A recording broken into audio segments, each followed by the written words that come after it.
doing more than just kissing the turf, but nonetheless, just maybe the first to unsettle the equilibrium of the market leader.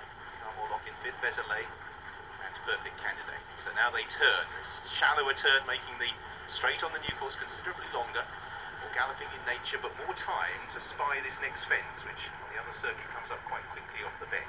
Mad Place, no doubt. His rider, Wayne Hutchinson, been very happy because he's had a largely uncontested lead here.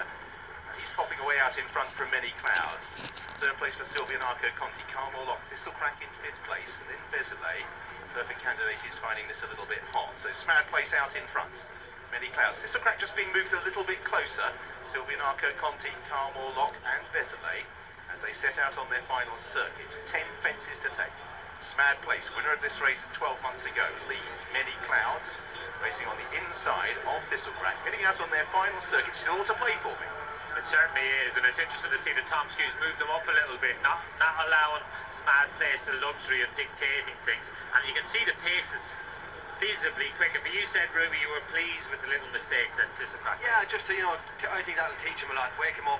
He was good and sharp at the second last and again at the last. But he's learning more today than he's learned in any of his previous runs. He's in amongst horses here, and this is going to be some education for him. Absolutely, because by this time he had Q-Card on the back foot in the King George, and here he's still got three really top-class horses travelling well in front of him. Mad Place, Silvianaco Conti, and Many Clouds. This is the water jump. Thistlecrack in fourth, then in fifth place Carmorlock. Vezelay is in sixth and still continuing Perfect Candidate. So we're heading to the penultimate ditch, 8 from the finish. Mad Place set alight on the run to it. Thistlecrack economic over and out jumps Silvianaco Conti, who's just beginning to feel the pinch. Mad Place from last year's second, Many Clouds, then Thistlecrack in third place. The race beginning to develop as they step over that. Carmorlock, the well-backed horse in the race, is still there in fourth. Vezelay closing on Silvianaco Conti as they turn and head now towards the final open ditch, 6 from the finish. Mad Place from Many Clouds, Thistlecrack and Carmorlock close enough on the inside there.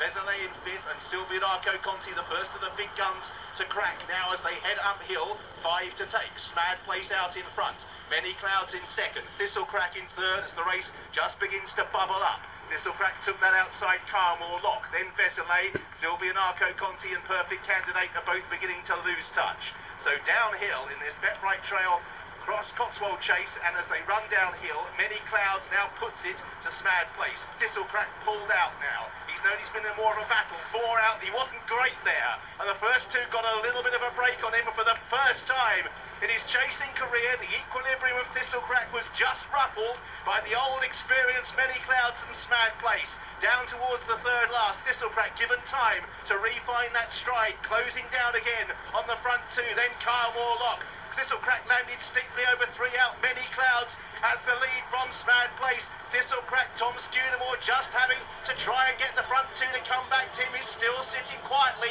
and he now has a little bit of a run to gather some momentum, and he throws down his challenge, but it is still Many Clouds. Thistlecrack in the orange colours away to the right-hand side, then Mad Place. Now the questions will be answered. Many Clouds with Thistlecrack moving alongside. Mad Place in third. This is the second last. Many Clouds and Thistlecrack, who jumped in well, and now Tom Scunemore looks happier, but Many Clouds is a doughty rival.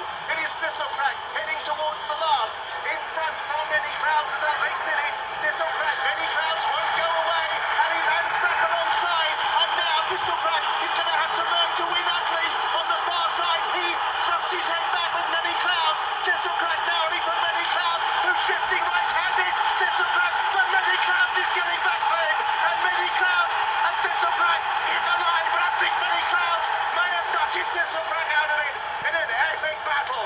A trial it was billed as, and the verdict is in the balance. Many Clouds rallying to Thistlecrack. The judge's call will be needed, but Many Clouds on that evidence has ended Thistlecrack's unbeaten chasing record. A real slugfest. It was billed before as the young pretender against an experienced horse in Many Clouds, who's been over 50 miles over fences, over 300 obstacles, and has only ever fallen once. And here, Many Clouds is going to get the verdict here from Thistlecrack in what really was a terrific horse race. It was an absolute thriller. Wow. 2 of the most popular horses in training, and it's the Grand National hero who's won it today. And Ruby Walsh, your immediate reaction? Surprised. surprised, but look, Tom Scudamore has done nothing wrong, don't get me wrong for 1 minute, but I think Leighton Aspel has given the winner an absolutely brilliant ride, pace-wise, tactics-wise, and he's just drawn the sting out of Thistlecrack and outstayed him, for my money. Is stamina the difference here, mate? Yeah, I think it is, but I think again, the Oliver Sherwood and Leighton Aspel, this is their day. Absolutely brilliant for them. What a horse he is.